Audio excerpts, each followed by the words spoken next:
Hey guys, this is Billy from AdultCello.com. Happy New Year.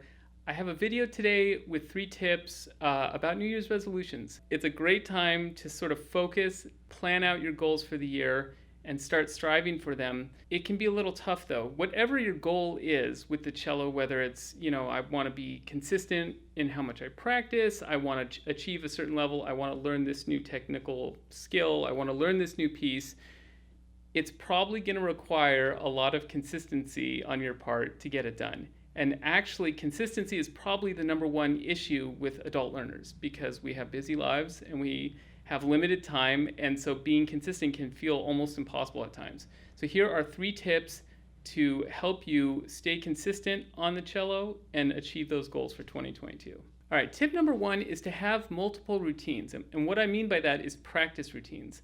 I've had this so many times. I sit down and then I realize that my schedule today, I finally found a pocket to practice. I only have 20 minutes. What could possibly get done in 20 minutes? And then I stand back up and I walk back over to my computer and I don't practice because it doesn't feel like there's any time. That's not true. I've already made a video about how to get good practice in with only 10 minutes. If you plan for that ahead of time, and let's say you have a 60-minute practice plan where you're going to do got plenty of time, you'll do your etudes, your scales, your pieces, whatever you're working on.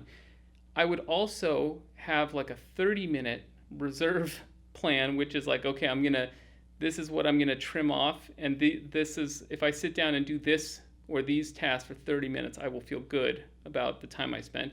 And then I would go even 10 to 15 minutes and have one of those, okay? And this is like, in case of emergency, pull cord, and do this for 10 minutes, and that will still make me feel when I stood up, not like, okay, I warmed up for 5 minutes, and then I just got started, and now I'm putting the cello away because something in my life is dragging me away from this thing. That's such a frustrating feeling.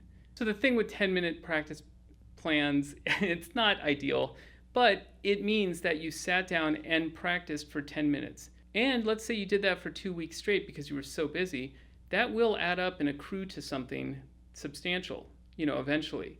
And it helps you keep your steam and keep going. And like, I do sit down and play the cello every day. Okay, it's really easy to skip that 10-minute practice because it was only 10 minutes.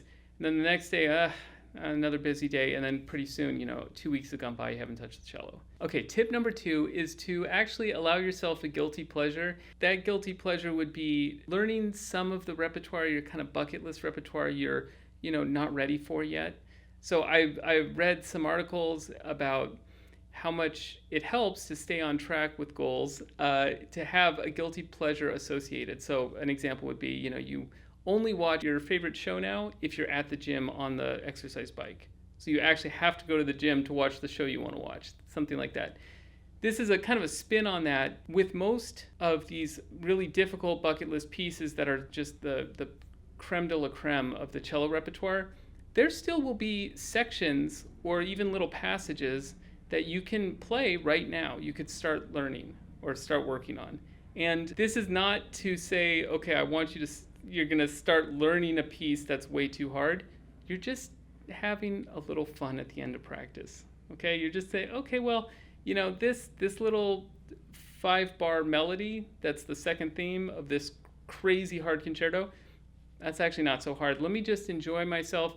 It's not taboo. I'm going to just play the notes of my favorite piece, some of the notes. It's incredibly motivating, and that's what we need as adults. We need to feel motivated and that we're actually playing the music we fell in love with. We don't have our whole childhood to work on pieces we don't love. So just on a personal note, for me, that bucket list piece, one of them was the Rachmaninoff Cello Sonata. I fell totally in love with the Rostropovich and Richter recording, and that was the one where I was just, okay, I gotta play this thing. I have to learn to play cello and play this piece.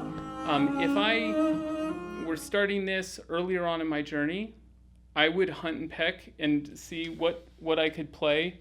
For example, the second movement is not super comfortable if you're not comfortable with cello playing quite yet. That kind of spiccato stuff for me was not very comfortable in the first few years of my cello journey. But when I look at the fourth movement and I see the second theme, that's actually pretty comfortable.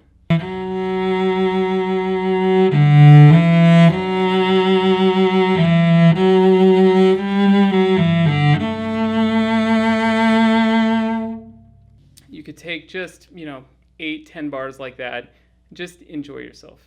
Okay, finally, tip number 3 is to schedule a performance to play for friends and family or play for whomever, and do it sooner rather than later. Okay, I'm saying probably maybe even within the first 3 months of the year. Past that, if you schedule something right now for November, I mean, you might as well not practice for 2 months, right? I mean, there's no pressure there at all. There's no incentive to, you could just put it off another day.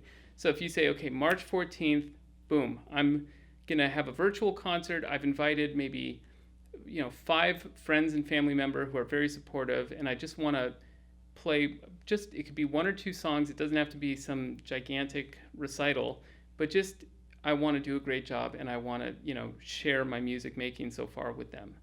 And that would be the other tip I would give is you don't have to invite the entire world. It could be just 5 people.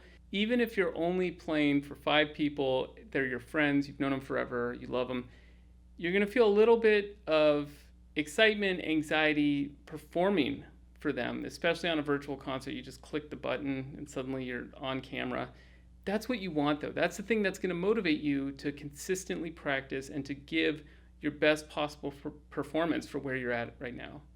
And I got to say, if you want to learn cello so that you can share your music with other people and with the world eventually, and you want to get used to that kind of performance atmosphere anyway, because it's very different from practicing on your own. I think it's one of the most exciting times. It's one of the times I feel most alive is when I'm performing. So I'm sort of addicted to it, but it's something you get used to for sure. The other huge benefit to scheduling a performance is that whatever you've got scheduled, you're going to approach those pieces so differently. There's just a different level of care and engagement and dedication you're going to have if you're playing that for an audience versus just playing it for yourself in your practice room. So those are 3 tips to help you stay consistent and motivated working towards your goals in 2022. If you have any questions, you can leave them in the comments below. And if you haven't done so already, please subscribe. I'd really appreciate it. Thanks so much.